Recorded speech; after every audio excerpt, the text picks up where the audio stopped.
तो हेलो साथियों, नमस्कार। स्वागत है आपका आपके अपने चैनल सक्सेस जंक्शन एक कदम सफलता की ओर में।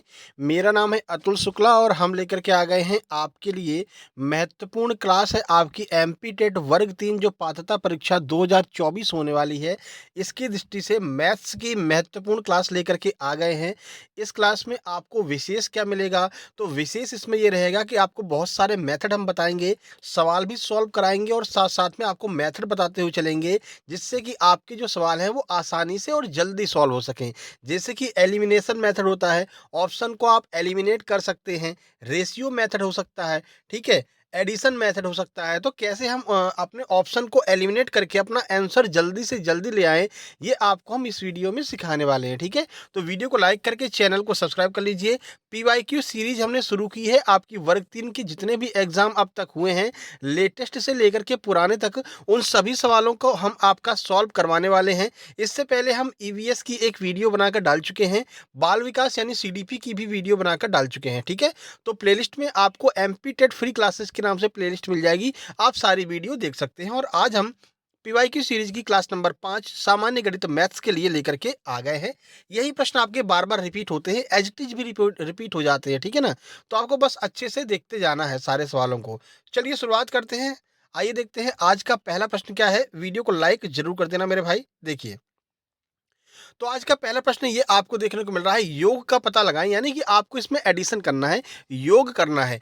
अब आप योग करने बैठेंगे तो अपना टाइम खराब करेंगे। आप ऑप्शंस को देखिए, आप जानते हैं कि जो 87 है वो किसी से नहीं कटता, खुद से ही कटता है, ठीक है? तो ये 87 कभी कटेगा नहीं। और ये कहाँ पर है? ये आपका हर में है, ये आपका हर में है, ठीक है ना?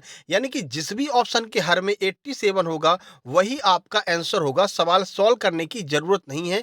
आप ऑप्शन को देखिए, डी में भी नहीं है, देखिए 25 है, सी में 9 है, बी में 8 है, केवल ऑप्शन नंबर ए है जिसके हर में 87 दिया हुआ है। तो यही आपका आंसर हो जाएगा, ऑप्शन नंबर ए। क्या हमने सवालों को सॉल्व किया? नहीं किया। ऑप्शन को एलिमिनेट किया और अपना आंसर निकाल करके आगे बढ़ जाएंगे। अगर आप इसे सॉल्व करना चाहते हैं तो सॉल्व करके भी देख सकते हैं।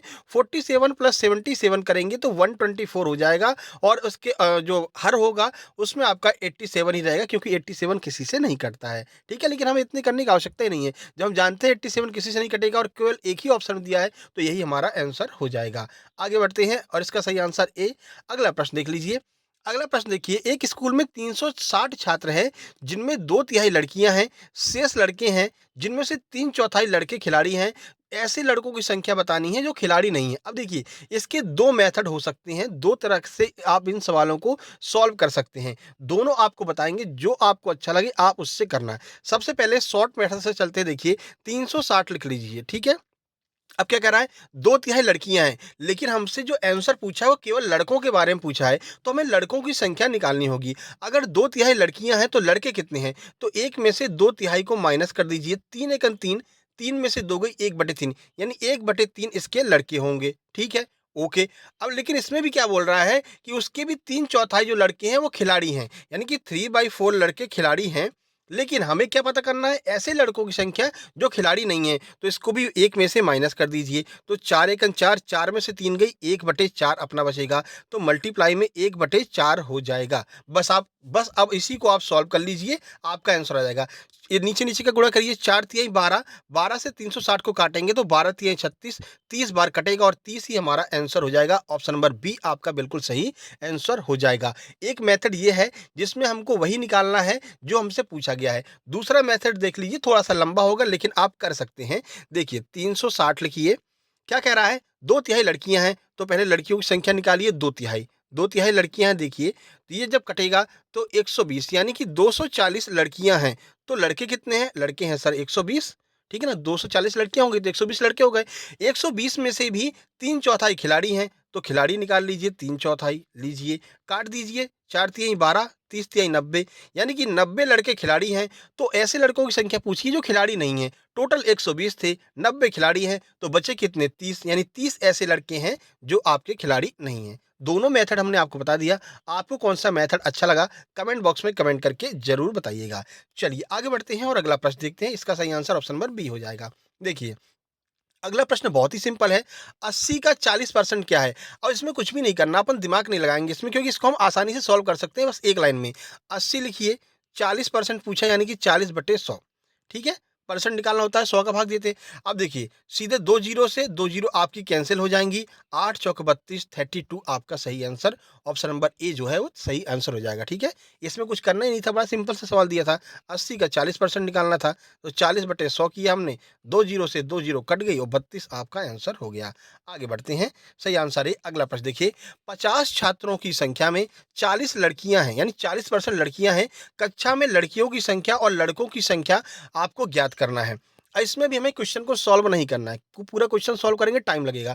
हम मानते हैं भैया 50 लोगों की क्लास है और लड़कियां 40% है, लेकिन हम कहते हैं 40 नहीं है भैया, हम मान रहे हैं कि ये लड़कियां 50% है। अगर 50% लड़कियां होती तो कितनी लड़कियां होती? 50 का 50% 25 होता है, यानी लड़कियों की संख्या 25 होती अगर 50% होती। लेकिन 40% है, यानी कि 25 से कम होनी चाहिए।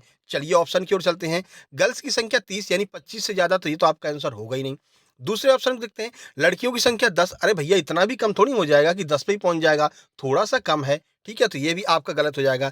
तीसरा 25 लड़कियां हैं, लड़कियां 25 तब होती जब 50% होता, 50% तो है नहीं, ये तो 40% है। और चौथा ऑप्शन आपका लड़कियां 20% है, यानी कि यही आपका सही आंसर हो जाएगा। 25 से थोड़ा सा कम यानी कि 20, तो ये आपका सही आंसर हो जाएगा।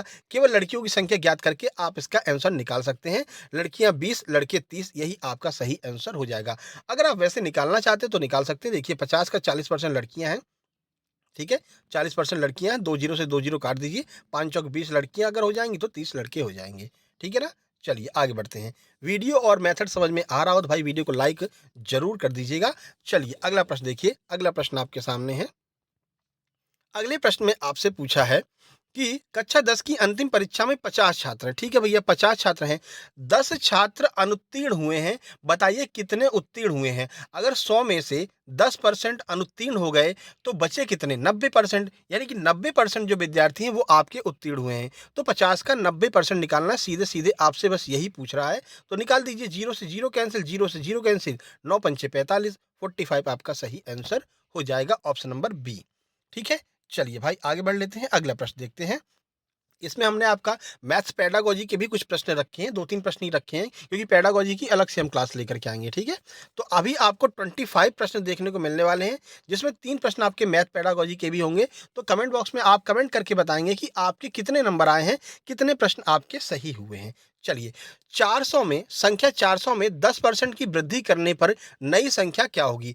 400 कोई संख्या दी है, 10% की वृद्धि, हर एक संख्या अपने आप का 100% होती है, लेकिन ये कह रहा है कि 100 नहीं, 100 में 10% की वृद्धि कर दी, यानी कि आपने 10 इसमें जोड़ दिया, यानी कि आपने इसको 110 कर दिया। तो भाई 110% आपको इसका निकालना है। परसेंट निकालने के लिए 100 का भाग। चलिए 2 जीरो से 2 जीरो कैंसिल कर दीजिए, यहाँ बचा 40, यहाँ बचा 11, 11 का 40 में गुणा करेंगे तो 440 आपका ऑप्शन नंबर बी बिल्कुल सही आंसर हो जाने वाला है, ठीक है। चलिए भाई अगला प्रश्न देख लीजिए। एक मिश्र धातु में 26% तांबा है, इसमें भी ज्यादा दिमाग नहीं लगाना है कि भाई इतना परसेंट तांबा है तो इतना ये नॉन तांबा होगा, कुछ नहीं करना। देखिए ये 100% कोई चीज है, ठीक है, जिसमें 26% तांबा है, ठीक है, ओके। अब कह रहा है कि हमें तांबा 260 ग्राम करना है। अब 26 को अगर आपको 260 करना होगा तो आप क्या करेंगे? इसमें 10 का गुणा कर देंगे, 10 का गुणा करते ही ये आपका 260 हो जाएगा। अब भाई इधर 10 का गुणा किया है तो ऐसी गलती नहीं करेंगे भाई, इधर भी तो 10 का गुणा करना पड़ेगा, दोनों तरफ बराबर करना है ना आपको, क्योंकि 100% बराबर 26 है। तो फिर इधर 10 का गुणा किया तो इधर भी 10 का गुणा कर दीजिए, इधर 10 का गुणा करेंगे तो इधर आ जाएगा 1000 ग्राम, ठीक है। देखिए आपसे बोला है कि 26% तांबा है, अगर हमें 260 ग्राम तांबा प्राप्त करना है तो कितनी मात्रा में मिश्र धातु होनी चाहिए? तो भैया ये आपकी जो मिश्र धातु है वो 1000 ग्राम होनी चाहिए। कैसे? 100% बराबर 26, 10 का गुणा करो 260 आ गया तो 10 का इधर भी गुणा कर देंगे, 1000 ग्राम आपका सही आंसर हो जाने वाला है। आगे बढ़ते हैं, वीडियो को शेयर भी कीजिएगा अपने दोस्तों के पास में।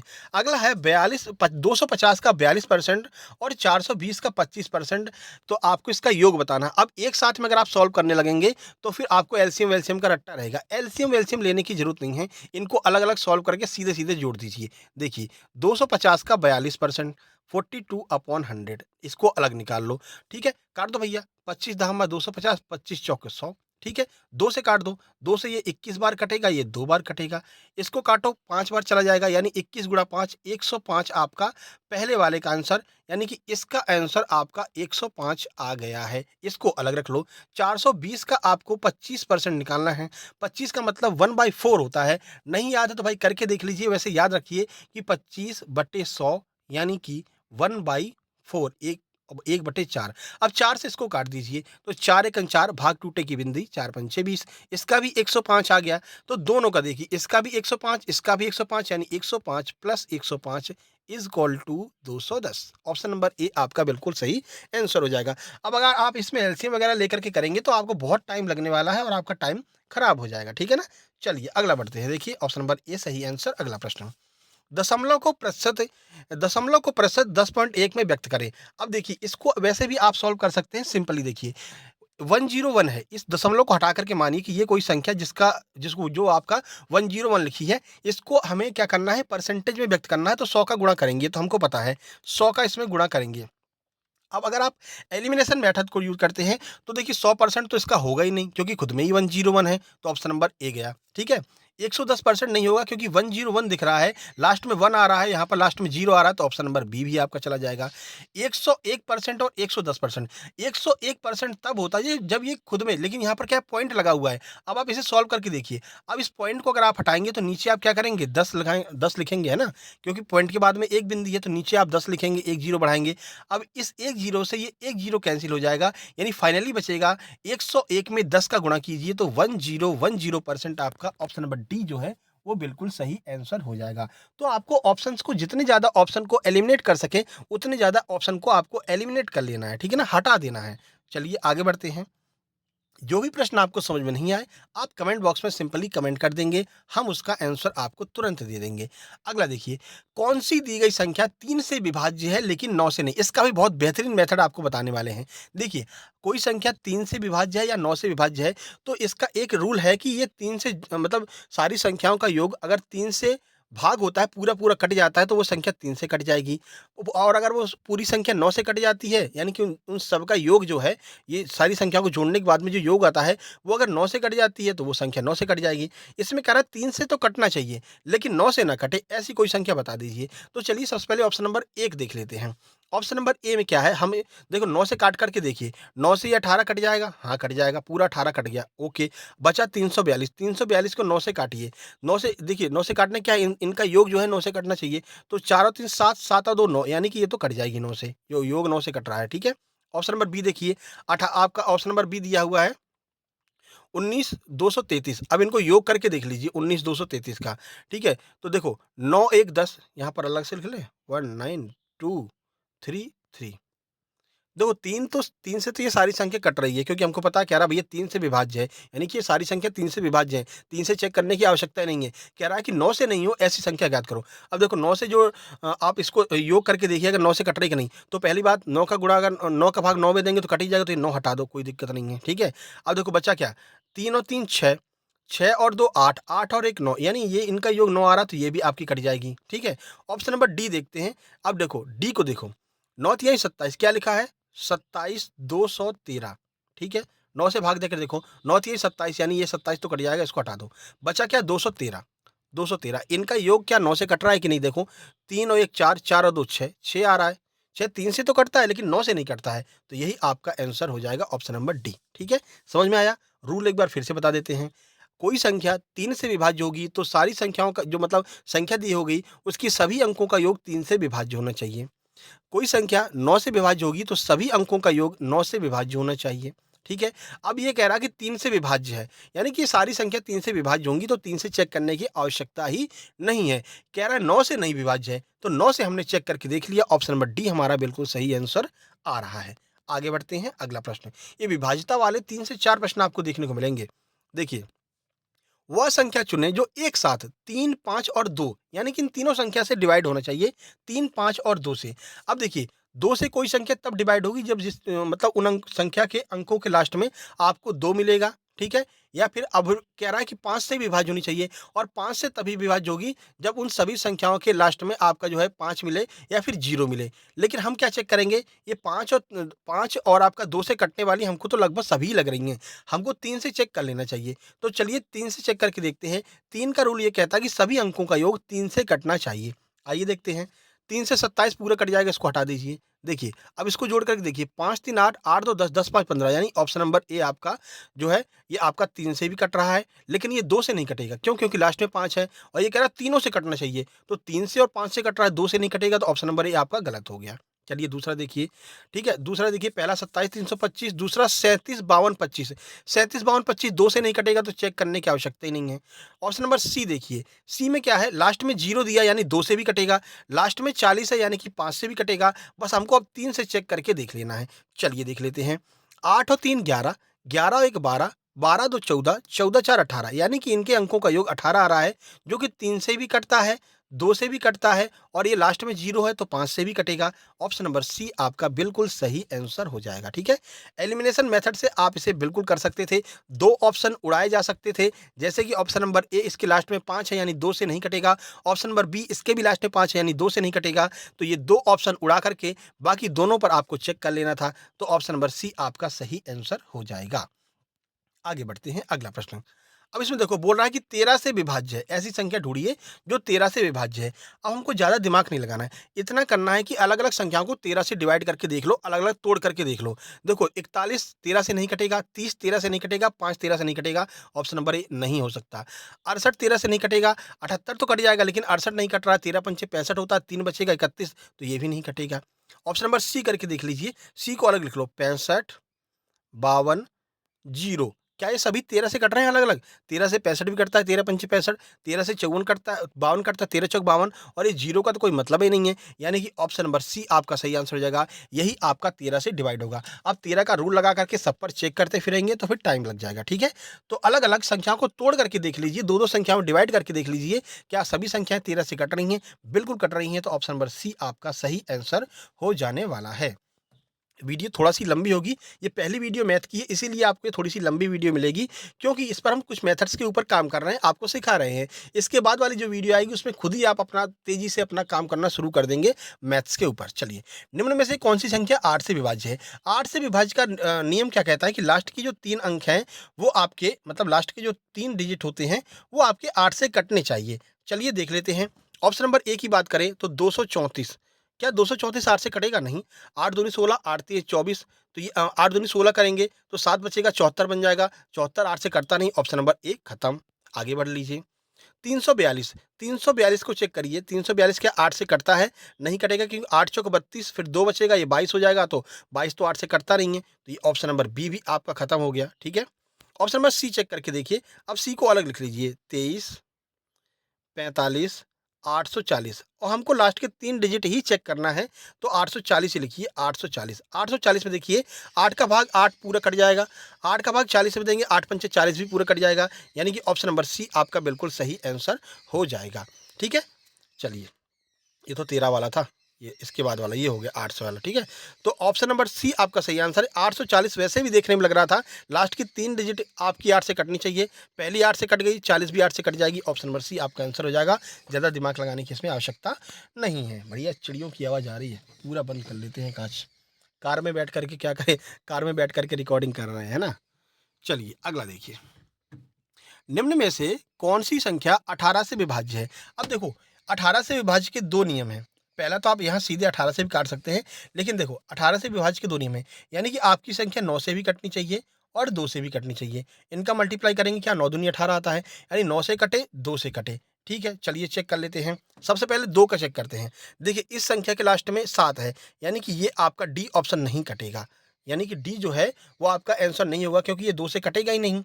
ठीक है, उसके बाद देखिए, पहले वाली संख्या के लास्ट में 2 है, दूसरे के लास्ट में 2 है, तीसरे के लास्ट में 4 है, यानी ये 2 से कटने वाली हैं। तो एक ही ऑप्शन जो है डी आपका खत्म हो पाया है। अब देखिए, 9 से चेक करके देखिए, 9 से पहली संख्या चेक करते हैं कि 9 से कटेगी कि नहीं। चलिए 9 से देखिए, तो 9 से 9 कट जाता है, ये हटा दीजिए, 9 को काउंट नहीं करना है। 5 और 3 8, 8 और 8 16, 16 और 2 18, देखिए ऐसे यहाँ यहाँ लिख देते हैं, 3 5 8 9 2। 9 से कटना आपको चेक करना है, तो 9 को हटा दीजिए, क्योंकि 9 तो कट ही जाएगा। ठीक है, अब देखिए 5 और 3 8, 8 और 8 16, 16 2 18, यानी कि जो पहली संख्या है वो आपकी 9 से भी कट रही है, वो आपकी 2 से भी कट रही है, तो यही आपका आंसर ऑप्शन नंबर ए हो जाएगा। ठीक है? चलिए आंसर देख लेते हैं, बिल्कुल सही ऑप्शन नंबर ए आपका बिल्कुल सही आंसर है। चलिए आगे बढ़ लेते हैं, देखिए अगला है, कौन-सी संख्या 6 से विभाज्य है? 6 से विभाज्यता का नियम ये कहता है कि भाई चाहे तो आप डायरेक्ट 6 से चेक कर लीजिए, छोटी संख्या है, 6 से चेक कर सकते हैं, और अगर 6 से नहीं चेक करना चाहते हैं, तो आप इसे 2 और 3 से भी चेक कर सकते हैं कि 2 से भी कटनी चाहिए और 3 से भी कटनी चाहिए। चलिए देख लेते हैं, सबसे पहले 2 का चेक कीजिए, लास्ट में 7 है ऑप्शन नंबर बी के, तो ऑप्शन नंबर बी तो आंसर नहीं होगा। लास्ट में 9 है ऑप्शन नंबर सी के, ऑप्शन नंबर सी तो आंसर नहीं होगा। 2 आपके जो ऑप्शन है वो एलिमिनेट हो गए। अब ये दोनों संख्याएँ जो हैं, वो आपकी कटने वाली हैं, 3 से भी कटेंगी, यानी ऑप्शन नंबर ए जो है वो आपका 3 से भी कटेगा, और ऑप्शन नंबर डी जो है वो भी आपका 3 से कटेगा। यानी कि 3 से भी कट रहा है, 2 से भी कट रहा है, और 2 तो आंसर हो ही नहीं सकते ना भाई, 2 आंसर कैसे हो जाएँगे? इसलिए अब आपको इनको चेक करना पड़ेगा 6 से। तो 2 ऑप्शन आपने उड़ा दिए, अब केवल 2 आपको चेक करना है, 6 से चेक करके देख लीजिए। देखिए यहाँ पर देखिए, पहले यहाँ पर देखिए, एक ये हो गया आपका, 6 से ब 72 कट जाता है, बिल्कुल कट जाता है। 6 से 66 कट जाता है, बिल्कुल कट जाता है। अब बचा क्या? 6 से आपका 18 कट जाता है, हाँ, कट जाता है। लेकिन जो 21 बचा है वो तो 6 से नहीं कटता भैया, 3 से कटेगा, 6 से नहीं कटेगा। यानी कि 21 आपका नहीं कटेगा, तो ऑप्शन नंबर ए भी आपका नहीं कटेगा। केवल ऑप्शन नंबर डी आपका सही आंसर होगा, जो आपका 6 से कटने वाला है। तो 2 ऑप्शन को हमने 2 के नियम से एलिमिनेट कर दिया, बाकी जो 2 बचे उन पर हमने चेक करके देख लिया, और पहले वाले पे ही अपना आंसर निकल के आ गया, 72, 66, 21, 18। अलग-अलग काटा हमने, 72 6 से कटता है, 12 छंग 72, 66 6 से कटता है 11 बार, 18 6 से कटता है, लेकिन 21 6 से नहीं कटता, यानी कि ऑप्शन नंबर ए नहीं कटेगा, ऑप्शन नंबर डी आपका सही आंसर हो जाएगा। आगे बढ़ते हैं, वही फिर से आ गया, कौन-सी संख्या 13 से विभाज्य है? अब आपको पता है, संख्याओं को तोड़ करके 13 से डिवाइड करके देख लीजिए। तो अब सबसे अपना सीधे चलते हैं ऑप्शन नंबर डी की ओर। देखिए, ये हमको लग भी रहा है कि 13 से कटेगा। क्या लिखा हुआ है? 39 लिखा है, 26 लिखा है और 13 लिखा है। क्या ये 13 से कटेगा? भैया सारे के सारे अंक 13 से कट रहे हैं। 13 तिहाई 39, 13 दूनी 26, 13 एकम 13। अरे भैया, कहाँ आ गया? 13 एकम 13, यानी कि ये सारी संख्याएँ जो हैं, वो आपकी 13 से कट रही हैं। तो ये ऑप्शन नंबर डी आपका बिल्कुल सही आंसर हो जाएगा। आप देखेंगे आपको ऐसी संख्या ज़रूर मिल जाएगी, जिनको तोड़ने पर वो संख्या उसी संख्या से डिवाइड हो रही होगी, तो आप जल्दी से इसको सॉल्व कर सकते हैं। चलिए, ऑप्शन नंबर डी सही आंसर। भाई वीडियो को लाइक नहीं किया तो लाइक ज़रूर कर देना, ठीक है? और अपने दोस्तों के पास में शेयर कर देना। घन का आयतन बताइए जिसका किनारा 3a है। हम जानते हैं घन के आयतन का सूत्र होता है AQ, यानी कि जो किनारा दिया है उसका हमें सिंपली क्यूब करना है। तो भैया 3a दिया है, इसका क्यूब कर दीजिए, होल क्यूब कर दीजिए। तो 3 का क्यूब क्या होता है? 3 त्रिक 9 9 27, और a का क्यूब क्या होगा? AQ, यानी 27 AQ आपका सही आंसर, ऑप्शन नंबर बी बिल्कुल सही आंसर हो जाएगा। ठीक है? चलिए आगे बढ़ते हैं। इसको आप एलिमिनेशन मेथड से भी कर सकते थे, अगर आपको पता है AQ, यानी कि a की पावर 3 होनी चाहिए। यहाँ पर तो a की पावर a ही दी है, तो ये खत्म हो जाएगा। ठीक है? ऑप्शन नंबर सी में a का स्क्वायर कर दिया तो ये खत्म हो जाएगा। ऑप्शन नंबर डी देखेंगे तो 6 दिया हुआ है, 3 इंटू मल्टीप्लाई बाय 2 कर दिया है, तो ये भी खत्म हो जाएगा। ऑप्शन नंबर बी आपका सही आंसर हो जाएगा। चलिए आगे बढ़ते हैं। अगला देखिए, एक नियमित पंचभुज का परिमाप 1550 मीटर है, प्रत्येक भुजा की लंबाई बताइए। अब सर हमें जो आपका चतुर्भुज होता है, जो वर्ग होता है, उसका परिमाप हमें पता है। सर हमें सर्कल का परिमाप पता है, लेकिन ये पंचभुज का परिमाप का क्या मतलब है? तो आपको एक नियम बता देते हैं। कोई भी ऐसा मतलब आपको आकृति दी गई है, चाहे वो पंचभुज हो, चाहे वो सप्तभुज हो, चाहे वो अष्टभुज हो, अगर आपसे परिमाप बोला गया है, तो उनकी जो आपकी किनारे होते हैं या उनकी जो भुजाएं होती हैं, उन भुजाओं का योग ही आपका क्या कहलाता है? उनका परिमाप कहलाता है। जैसे अगर आपको वर्ग दिया है तो कितनी भुजाएँ हैं? 1, 2, 3, 4, तो 4a जो है वो आपका इसका परिमाप हो जाएगा। अगर पंचभुज आपका दिया हुआ है, कैसे बनेगा? ऐसे बन जाएगा। पंचभुज दिया हुआ है 1, 2, 3, 4, 5, तो परिमाप क्या होगा? 5a हो जाएगा, ठीक है? षष्ठभुज दिया है, अगर आपकी बेंजीन बनी हुई है, 1, 2, 3, 4, 5, बेंजीन बनाकर देख लीजिए, ऐसे करके, ऐसे, फिर ऐसे, फिर ऐसे, ऐसे, ऐसे, ठीक है? तो 1, 2, 3, 4, 5, 6, अगर आपसे षष्ठभुज बोलता है तो परिमाप पूछता है तो 6a हो जाएगा। यानी कि भुजाओं की जो संख्या होती है उनका योग ही परिमाप होता है। सिंपल इतना दिया है। अब आपसे चाहे अष्टभुज बोल दे, 11 भुज बोल दे, आपको परेशान बिल्कुल नहीं होना है। पंचभुज बोला है, यानी कि 5a, और क्या है? पंचभुज का परिमाप भी दे रहा है 1550। तो बस 5a बराबर 1550 काट करके देख लीजिए। 5 से काटिए, 5 तिहाई 15, 5 दाम 50, 310, ऑप्शन नंबर ए आपका सही आंसर हो जाएगा। चलिए भाई, सही आंसर ऑप्शन नंबर ए। आगे बढ़ते हैं। देखिए, अगला क्या कह रहा है?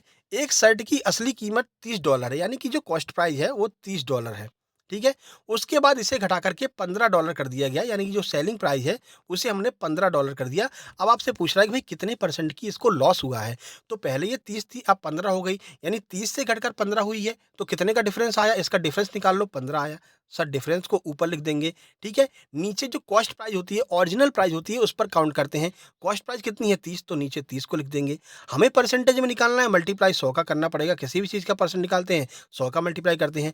15 से काटिए, 15 दूनी 30, 1/2 आ गया, 2 से 100 को काटेंगे 50% आ जाएगा, यानी 50% का यहाँ पर इसको लॉस हो रहा है, बेचारे को 50% की हानि हो गई। ठीक है, आगे बढ़ ले भैया। चलिए भाई, अगला प्रश्न देखिए। 8 महीने से 3 सही 1 सही 2/3 का अनुपात बताइए। अब ये तो बड़ा कन्फ्यूजन हो गया भैया, यहाँ पर वर्ष में दिया हुआ है, यहाँ पर मंथ में दिया है, कैसे करेंगे? तो अगर मंथ को वर्ष में चेंज करना है, मंथ को ईयर में चेंज करना है, तो 12 का डिवाइड दे देते हैं। तो यहाँ पर 8 आ जाएगा, डिवाइड में 12। ठीक है। अब रेशियो बोल रहा है, रेशियो लिख देंगे। 3 एकन 3, 3 और 2 5, यानी 5/3। ठीक है, ये तो कर ही लेते होंगे ना भाई, इतना तो कर ही लेते होंगे। 3 का 1 में गुणा करें, 2 जोड़ दीजिए, 3 एकन 3, 3 2 5, 5/3 आ गया। ठीक है, अब सर इसे कैसे सॉल्व करेंगे, ये तो समझ में नहीं आ रहा। तो नीचे आप एलसीएम लीजिए। एलसीएम क्या आ जाएगा, 12 आ जाएगा आपका एलसीएम। 12 से 12 कट जाएगा, कोई दिक्कत ही नहीं है, यानी ये आपका 8 आ जाएगा। ठीक है, उसके बाद ये रेशियो बनेगा क्या, 3 का 12 में 12 में भाग देंगे, 3 चौक 12, 4 का 5 में गुणा करेंगे तो 20, यानी कि 8:20 आ गया। कितना, 8:20। पर सर 8:20 तो कहीं आंसर ही नहीं दिया है। तो भाई काट करके देख लो, 4 से काट लो, 4 दूनी 8, 4 पंचे 20, यानी कि 2:5 आपका ऑप्शन नंबर बी बिल्कुल सही आंसर हो जाएगा। 2:5 आपका आंसर हो जाने वाला है, ऑप्शन नंबर बी। आगे बढ़ते हैं। अब देखिए, ये आपका मैथ्स पेडागोजी हो गया, थोड़ा-सा आपको समझना पड़ेगा, थोड़ा-सा दिमाग लगाना पड़ेगा। ठीक है, मैथ्स पेडागोजी भी आप आसानी से सॉल्व कर लेंगे। कुछ आपको इसमें भी हम कीवर्ड्स बताएँगे, जिनसे आप जो है अगर मान लीजिए आपके लास्ट में 2 मिनट बचे हुए हैं, तो आप उन सवालों को अच्छे से सॉल्व कर सकते हैं, मैथ्स पेडागोजी को। इससे पहले हम बाल विकास और उसकी पेडागोजी डाल चुके हैं। देखिए, क्वेश्चन क्या कह रहा है, उपचारात्मक शिक्षण के संबंध में इनमें से कौन सा कथन सही नहीं है? आपको नहीं पर गौर करना, नहीं दिया हुआ, यानी कि आपसे गलत पूछा गया है। देखिए, ऑप्शन नंबर ए, ये विशेष शिक्षा के समान है। ऑप्शन बी, प्रत्येक छात्र पर ध्यान देना। ऑप्शन सी, केवल विशेष जरूरत वाले छात्रों के लिए ही नहीं है। ऑप्शन डी, उन छात्रों के लिए है जो अपने साथियों की तुलना में पिछड़ रहे हैं। अब उपचारात्मक शिक्षण क्या होता है कि छात्र के ऊपर पूरा ध्यान देंगे, हम एक एक छात्र के ऊपर ध्यान देंगे और उसकी हर एक समस्या को सॉल्व करेंगे। अब ये कह रहा है ये विशेष शिक्षा के समान है, तो विशेष नहीं है भैया, किसी एक व्यक्ति के लिए उपचारात्मक शिक्षण नहीं है। और ये पहला ही ऑप्शन कह रहा है कि विशेष लोगों के लिए है, विशेष शिक्षा के समान है, तो ऑप्शन नंबर ए ही आपका गलत हो जाएगा। बाकी के ऑप्शन देख लेते हैं। प्रत्येक छात्र पर ध्यान देना है, उपचारात्मक शिक्षण का मतलब ही होता है कि प्रत्येक प्रत्येक छात्र पर ध्यान दीजिए, एक भी बच्चा छूटने नहीं चाहिए। ठीक है, केवल विशेष जरूरत वाले छात्रों के लिए नहीं है, यहाँ पर नहीं दिया हुआ है, यानी विशेष वालों के लिए। अगर यहाँ पर दिया होता कि विशेष छात्रों के लिए है, तो ये गलत हो जाता, लेकिन खुद में ही गलत है, बोला विशेष छात्रों के लिए नहीं है, यानी कि ये सही हो जाएगा। ऑप्शन नंबर सी, उन छात्रों के लिए है जो अपने छात्रियों मतलब साथियों से पिछड़ रहे हैं, तो ये बात बिल्कुल सही है। अगर अपने साथियों से कोई बच्चा पीछे चल रहा है, मान लीजिए क्लास में 8 छात्र हैं और उनमें से 5 छात्र तो आगे चल रहे हैं, 3 छात्र पिछड़ रहे हैं, तो आप उपचारात्मक शिक्षण के माध्यम से ये कोशिश करेंगे कि ये 3 छात्र जो हैं वो भी उनके बराबर आ जाए। तो ऑप्शन नंबर डी भी आपका सही हो जाएगा, मतलब पॉजिटिव हो जाएगा। नेगेटिव आपसे पूछा तो केवल ऑप्शन नंबर ए आपका नेगेटिव रहेगा। आगे बढ़ते हैं, देखिए अगला है, कक्षा 1 और 2 के गणित शिक्षण और अधिगम के लिए निम्नलिखित में से कौन सा सही है? अगर आप कक्षा 1 और कक्षा 2 के विद्यार्थियों को पढ़ाना चाहते हैं, तो इनमें से कौन सा बिल्कुल सही होगा? देखिए, ऑप्शन नंबर ए है, अ, कक्षा 1 और 2 में केवल गणित के मौखिक प्रश्नों को हल कराया जाना चाहिए। अगला है, देखिए, अ, हाँ, ऑप्शन नंबर बी यहाँ पर दिया हुआ है ना, इसमें थोड़ा-सा क्या है, स्क्रीनशॉट लेने में दिक्कत होगी। गणित व अन्य विषयों की जैसे कि भाषा, कला इत्यादि से समाकलन किया जाना चाहिए। ऑप्शन नंबर सी है, कक्षा 1 और 2 में गणित नहीं पढ़ाया जाना चाहिए। ऐसा तो है नहीं भाई, गणित क्यों नहीं पढ़ाएँगे? पढ़ाएँगे। अभ्यास के लिए बहुत अधिक अधिक अवसर उपलब्ध कराए जाने चाहिए। भाई अभ्यास पर आपको कक्षा 1 और 2 के बच्चे क्या अभ्यास करेंगे? अगर ये कक्षा 8 और 10 के बच्चे होते तो अभ्यास करते। तो नेगेटिव इसमें कौन-कौन सा दिख रहा है? पहले नेगेटिव हटा दीजिए। पहला बोल रहा है कि गणित नहीं पढ़ाया जाना चाहिए, तो ये नेगेटिव है, इसको हटा दीजिए। ऑप्शन डी बोल रहा है अभ्यास के लिए बहुत अधिक अवसर उपलब्ध कराने चाहिए। अभ्यास जहाँ भी आए, रटना जहाँ भी आ जाए, याद करना जहाँ भी आ जाए, आपको तुरंत हटा देना है। ये सारे के सारे नेगेटिव वर्ड होते हैं, ठीक है? अगला देखिए, कक्षा 1 और 2 में केवल गणित के मौखिक प्रश्नों को सॉल्व कराना चाहिए। मौखिक प्रश्नों का मतलब ये है कि आप उनको बोलिए, भैया ये 2 चिड़िया हैं, 1 चिड़िया यहाँ पर आ गई, बताओ 2 और 1 चिड़िया मिलकर के कितनी हो गई? तो बोलेगा 3 चिड़िया हो गई। ठीक है, मौखिक प्रश्न होते हैं, ठीक है? तो उदाहरण के माध्यम से मौखिक रूप से उनको सिखा सकते हैं। तो ऑप्शन नंबर बी आपका बिल्कुल सही आंसर हो जाएगा। आगे बढ़ते हैं, अगला देखिए। अगला प्रश्न है, ये भी आपका पेडागोजी से ही है। गणित पाठ्यक्रम के लिए छात्रों में रुचि और प्रेरणा की कमी डैश को छोड़ करके नीचे दिए गए कारणों का एक परिणाम है। यानी कि जो नीचे आपको ऑप्शन दिए गए हैं, इनमें आपको नेगेटिव ढूंढ करके बताना है कौन सा नेगेटिव है। ठीक है, तो सही कौन सा है पहले ये देख लेते हैं। प्रतीकात्मक भाषा की प्रधानता, बिल्कुल प्रतीकात्मक भाषा का जो है प्रधानता होनी चाहिए। कैसे? कि वही हमने आपको अभी एग्जांपल दिया। प्रतीक का मतलब ये होता है कि आप उनको उदाहरण दीजिए कि ये 2 चिड़िया हैं, 3 चिड़िया हैं, बताइए दोनों मिलकर के कितनी हो जाएँगी? 2 टॉफ़ियाँ हैं, 3 टॉफ़ियाँ हैं, बताइए मिलकर के कितनी हो जाएँगी? तो प्रतीक के माध्यम से, उदाहरण के माध्यम से आप बच्चों को सिखा सकते हैं। इसमें नेगेटिव पूछ रहा है कि इस चीज़ को छोड़ करके इन बच्चों को ना पढ़ने का कौन-सा कारण हो सकता है? तो गहराई में समझ, अब भाई कक्षा 2 और कक्षा 1 से लेकर के 5 तक के बच्चों को क्या आप गहराई में समझाएँगे? कौन-सा थीटा और बीटा क्या समझा देंगे आप उनको गहराई में? तो उनको इतने गहराई में ले जाने की आवश्यकता नहीं होती है। कक्षा 1 से 5 तक के बच्चों को, प्राइमरी के छोटे बच्चे होते हैं। प्रक्रियाओं की प्राथमिकता और सूत्रों का स्मरण, स्मरण का मतलब होता है रटना। जहाँ भी सूत्रों का स्मरण आ जाए, किसी चीज़ को रटना आ जाए, तो समझ लीजिए नेगेटिव वर्ड है, यानी कि वो आपका गलत हो जाएगा। आपसे गलत ही पूछा है, तो सही आपका आंसर जो है ऑप्शन नंबर बी हो जाएगा, यानी कि दूसरा और तीसरा ये दोनों आपके गलत हैं, ये दोनों नेगेटिव वर्ड हैं। बाकी ऑप्शन नंबर ए बिल्कुल सही है। प्रतीकात्मक भाषा की प्रधानता होती है। प्रतीकों के माध्यम से हम बच्चों को सिखा सकते हैं। अगला देखिए, आंसू के पास लिखने के लिए 24 पेज थे, शाम तक उसने अपना 25% काम पूरा कर लिया, बताइए कितने पन्ने बचे हैं? यानी कि 25% काम उसका पूरा हो गया है, ठीक है? तो 24 पेज थे, कितना पूरा हुआ? 25, 25 की जो आपकी भिन्न होती क्या होती है? 1/4 होती है। अभी आपको बताया था, ऊपर 25 नीचे 100, 25 चौक 100, 1/4। अब 4 से इसको काटिए, कितनी बार जाएगा? 6 बार जाएगा। यानी कि 6 काम उसने कर लिए हैं, यानी कि 6 पन्ने उसने लिख लिए हैं। तो 24 में से 6 चले जाएँगे तो 18 बचेगा, यानी 18 पेज उसके अभी भी बाकी हैं। 18 पेज लिखना उसका बाकी है। ऑप्शन नंबर सी आपका बिल्कुल सही आंसर हो जाएगा। 18 पेज बचे हुए हैं। आगे बढ़ते हैं। देखिए, अगला कह रहा है, वह संख्या ज्ञात कीजिए जिसका 12.5% 64 के बराबर है। अब 12.5 का मतलब होता है 1/8, ठीक है? कैसे? तो वो आप देख सकते हैं, 125/100 लिखेंगे तो ये आपका कट जाएगा। अब देखिए, कह रहा है कि वह संख्या ज्ञात कीजिए जिसका 12.5 64 है। तो मान लीजिए वह संख्या x है। x का 1/8 कह रहा है कि 64 होना चाहिए, 64 के बराबर। कैंची का गुणा कर दीजिए, x बराबर 64 अट्ठे 512, यानी कि 512। ऑप्शन नंबर ए आपका बिल्कुल सही आंसर हो जाएगा, ठीक है? चलिए आगे बढ़ते हैं। अगला देखिए, तो ये जो आपका भिन्न वाले मतलब होते हैं, जैसे कि मान लीजिए 20 का मतलब क्या है? तो 20% का मतलब 1/5 होता है, ये आपको याद करने पड़ेंगे। 25% का मतलब क्या होता है? 1/4 होता है, ठीक है? 12.5 का मतलब क्या होता है? 1/8 होता है। तो ये सारी चीज़ें आपको याद रखनी पड़ेंगी, जिससे कि आप आसानी से क्वेश्चनों को सॉल्व कर सकें। अगला देखिए, अगला पूछ रहा है, कितनी राशि 90 रुपए से 10% अधिक है? यानी कि कुल मिलाकर बोल रहा है, भई तुम्हारे पास में 90 रुपए हैं, अब इससे 10% और अधिक अगर हम तुमको दे दें, तो तुम्हारे पास में कितनी राशि हो जाएगी? यानी कि कुल मिलाकर के 90 का 110% पूछ रहा है। हर संख्या अपने आप का 100% होती है, कह रहा है 10% और हम तुमको दे रहे हैं, यानी कि 110 कर दे रहा है, 100 में 10 जोड़ दीजिए, नीचे 100 का आपको भाग दे देना है, बस यही आपका आंसर हो जाएगा। 1 जीरो से 1 जीरो गया, 1 जीरो से 1 जीरो गया, 11 का 9 में गुणा करेंगे तो 11 9 में 99, यानी कि ऑप्शन नंबर सी आपका बिल्कुल सही आंसर हो जाएगा। 99 आपका बिल्कुल सही आंसर निकल जाएगा। ठीक है? आगे बढ़ते हैं। तो ये आपके 25 सवाल थे। बताइए 25 में से आपके कितने नंबर आए हैं? 25/25 वाले कितने लोग हैं? 25-24 कितने वाले लोग हैं? 22-23 वाले कितने लोग हैं? कमेंट बॉक्स में कमेंट करके ज़रूर बताइएगा, और वीडियो को लाइक कर दीजिए भाई, इतनी मेहनत आपके लिए की है, शेयर कर दीजिए। इसके बाद में हम आपका क्या इंग्लिश वाले कौन-कौन हैं, कमेंट बॉक्स में कमेंट करके बताइएगा। तो इंग्लिश की एक आपकी वीडियो हम लेकर के आ जाएँगे, ठीक है?